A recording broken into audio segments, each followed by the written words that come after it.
Cricket के fan loyal होते हैं, लेकिन क्रिकेट की टीम जो होती है वो लॉयल्टी नहीं दिखाती है। हर साल हमें इस बात का एहसास तब होता है जब ऑक्शन आता है, जब रिटेंशन होता है।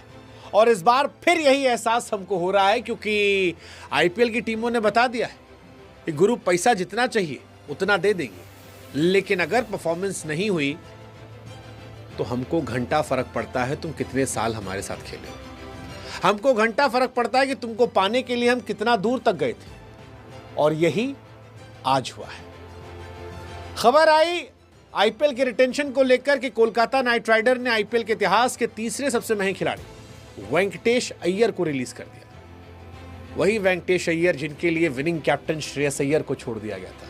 वही वेंकटेश अय्यर जिनके लिए पैसों की सीमाओं को लांघ दिया गया था। वही वेंकटेश अय्यर जिन्होंने पिछली बार सेमीफाइनल में फाइनल में अर्धशतक बनाया था और केकेआर को चैंपियन बनाया था। वैसे अय्यर अकेले नहीं गए हैं। वेंकटेश के साथ साथ केकेआर ने 11 साल तक टीम का हिस्सा रहे रसल द मसल को भी रिलीज कर दिया है। हमको तो लगता है रसल को इस बार कोई खरीदा और वो केकेआर कोई ठोक दिए तो दिलचस्प हो जाएगा देखना, क्योंकि रसल का छोड़ना शॉकिंग है। रसल और नरेन ये केकेआर की पहचान रहे हैं और उसमें से रसल को छोड़ना for me it's shocking. 12 crore में तो रिटेन हुए थे। क्या रसल की कीमत 12 करोड़ की भी नहीं है? बैटिंग भी करते हैं, बॉलिंग करते हैं, फील्डिंग करते हैं। खैर जो कुछ है ये टीम में कहानी है। अगले 10-12 मिनट में हम आपको आईपीएल के रिटेंशन, रिलीज और ट्रेड की सारी जानकारी देने वाले हैं, तो थोड़ा सा धैर्य रखिएगा। और सबसे ज़्यादा झटका आपको कहाँ लग रहा है वो हमको कमेंट सेक्शन में बताते रहिएगा। कहानी जो झटकेदार हमको लगी वो थी चेन्नई सुपर किंग के पथिराना को छोड़ने की। बेबी बॉय, धोनी का बॉय, वो लड़का जिसे धोनी ने पकड़ा, तराशा, निखारा, वो जिसे हम मलिंगा कह रहे थे, चेन्नई सुपर किंग ने उसे छोड़ा और वो पथिराना अब सीएसके का हिस्सा नहीं है। कॉनवे और रचिन रविंद्र को भी रिलीज कर दिया गया है। रिलीज किए गए सभी प्लेयर्स की 16 दिसंबर को यूएई के अबू धाबी में होने वाले मिनी ऑक्शन में नीलामी होने वाली है। और ये हैरान करने वाला है, हैरान करने वाला है। हैरान वैसे सीएसके ने सबसे ज्यादा तभी कर दिया था जब उन्होंने जडेजा को छोड़ दिया था। सीएसके मुझे लगता है कि लॉयल्टी के मामले में सबसे कमजोर टीम है, एक्सेप्ट धोनी, क्योंकि सीएसके ने रैना को छोड़ा था, सीएसके ने जडेजा को छोड़ दिया। अब इसमें क्रिकेट के समझने वाले कहते हैं कि भाई साहब क्रिकेट जो है ना वो आपके लिए, फ्रेंचाइज के लिए वो धंधा है और धंधे में जब तक नंबर तब तक है। आप जडेजा के विकेट देख लो, बीते कुछ सालों में आपको नजर नहीं आएगा, जडेजा का इंपैक्ट नजर नहीं आएगा। 2023 भले जिताया हो लेकिन 24 में वो फ्लॉप थे। क्या वो टी20 क्रिकेट में रेलेवेंट है? पता नहीं। यही कहानी वो आपके रैना को लेकर भी कहते हैं। लेकिन हम और आप इमोशन के तौर पर देखते हैं और इस इमोशन में सवाल उठता है कि वेयर इज लॉयल्टी। लॉयल्टी तो आरसीबी ने भी नहीं दिखाई स्वास्तिक चिकारा को लेकर। वो चिकारा जिसे यूपी में जबरदस्त खेलने के बाद लिया गया था, वो चिकारा जिसे आरसीबी में रखा गया और आरसीबी में लड़कों को लगता है कि शायद खेलेगा।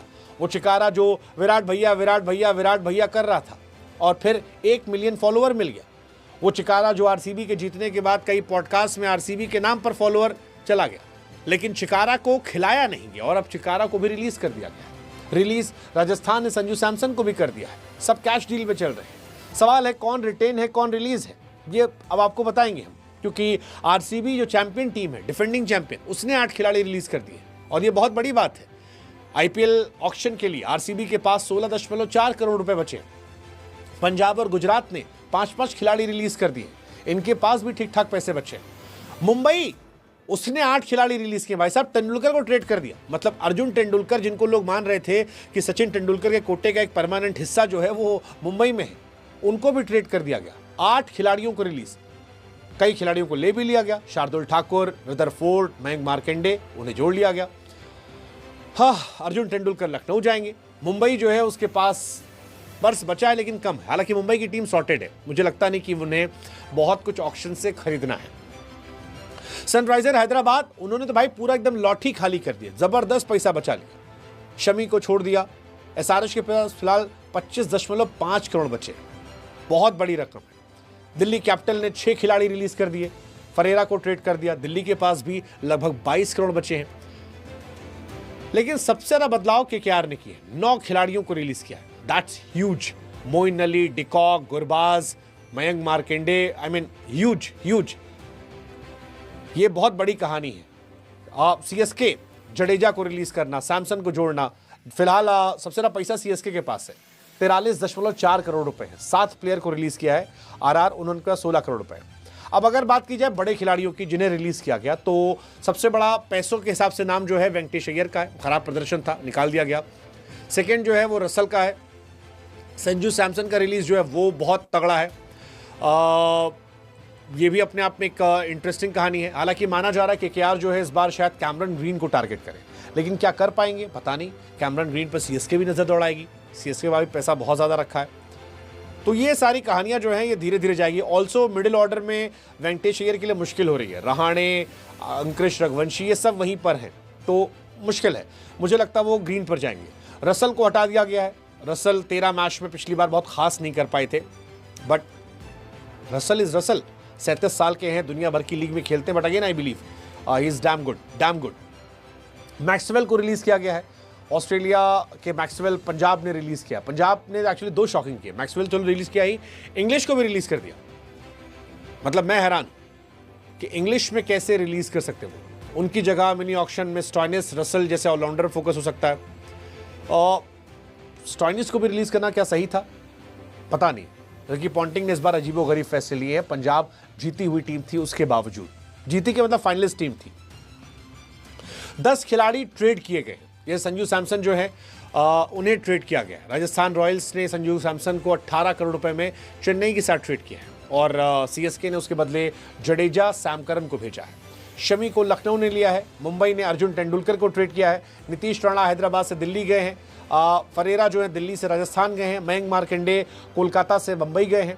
जीटी ने रदरफोर्ड और एलएसजी के शार्दुल ठाकुर ट्रेड किए, मुंबई को दिए हैं। फिलहाल पैसा जो है वो केकेआर के पास खूब है, 64 करोड़ रुपए बचे। तो मुझे लगता है कैमरन ग्रीन शायद जा सकते हैं। मतलब कोलकाता वाला तो ऐसा लगेगा कि ऐसे बैठेगा बक्सा लेके कि तुमको कितना चाहिए, जो जितना बोल रहा है उसमें 2 करोड़ जोड़ लो, हमको दे दो। सीरियसली यही होने वाला है, जो जितना बोल रहा है उसमें 2 करोड़ और जोड़ दो, दे दो। क्योंकि कोलकाता और सेकेंड नंबर का जो पैसा वाला टीम है उसमें 20 करोड़ 21 करोड़ का डिफरेंस है। और आपको जान के हैरानी होगी कि 3 टीमों के अलावा 21 करोड़ रुपया किसी के पास नहीं है। तो ये अपने आप में हैरानी की बात है। केकेआर के पास 64 करोड़, सीएसके के पास 43 करोड़, 43.5 करोड़। सो इन दोनों के बीच में जबरदस्त कंपटीशन होगा, कौन किसे लेता है। एसआरएच 25 करोड़ है। हालांकि अगर वो भी क्लासन को छोड़ देते तो भी माला माल होते, बट छोड़ा नहीं उन्होंने।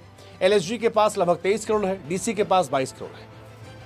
इन्हीं में आपस में खेला कूदा होगा। आरसीबी के पास 16.5 करोड़, आरआर के पास 16 करोड़, जीटी के पास 13 करोड़, पंजाब 11। एमआई को जरूरत नहीं है, एमआई की टीम सॉर्टेड है।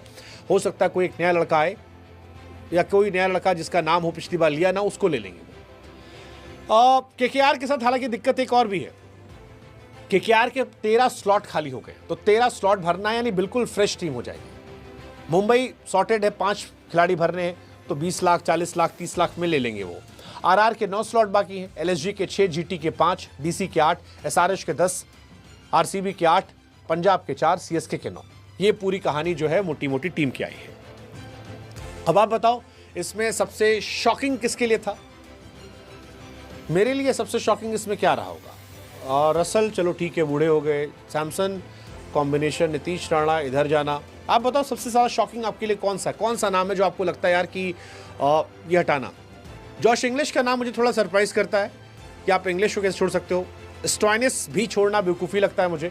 रदरफोर्ड ठीक है, नहीं चल रहे थे, बट रदरफोर्ड अगेन बहुत सस्ते में चले गए हैं। मुझे लगता है वो भी एक अच्छा नाम है जो ईजिली चला गया। कैमरन ग्रीन पे लोग बहुत पैसा लगाएंगे, लेकिन मुझे लगता है कैमरन ग्रीन इतना भी नहीं चलते यार।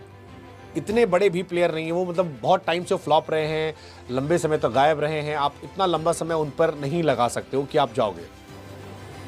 Let's see, I am sure कुछ ना कुछ सोचा होगा। सबसे सॉलिड टीम कौन सी लग रही है? मुझे एक मुंबई अच्छी लग रही है। पंजाब थोड़ा सा डाउटफुल लगने लगा है मुझे कि अब क्या है। सीएसके सॉलिड लग रही है, ऑलरेडी सॉलिड टीम है। संजू सैमसन को लेकर काफ़ी सॉलिड टीम बन चुकी है, और इसके बाद कुछ और प्लेयर आएंगे तो काफ़ी ज़्यादा सॉलिड हो जाएगी। वेंकटेश अय्यर अगर सीएसके को मिल गए, मुझे लगता है एक तो सीएसके का भला हो जाएगा। अगर वेंकटेश अय्यर 4-5-6 करोड़ में बिके और सीएसके ने खरीद लिया, trust me, CSK is gonna be very solid team, because Venkatesh Iyer is a good player. ज्यादा पैसा देके उनका दिमाग खराब कर दिया गया था, थोड़ा कम पैसा होगा तो अच्छा खेलेंगे। मयंक मार्कंडे अच्छा चॉइस है।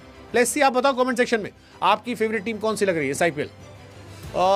मुंबई, सीएसके, 2 नाम तो मैं दे रहा हूं, मुझे लगता है ये सॉलिड टीम है। दिल्ली अच्छी टीम है, अगर दिमाग खराब नहीं हुआ कैप्टन देखना होगा। केकेआर को I want to look because Rahane फिर से कैप्टन होंगे, it's gonna be interesting choice. KKR का क्या होता है। हैदराबाद क्या पुराना मैजिक दिखाएगी Abhishek Sharma, Travis Head? Well you never no.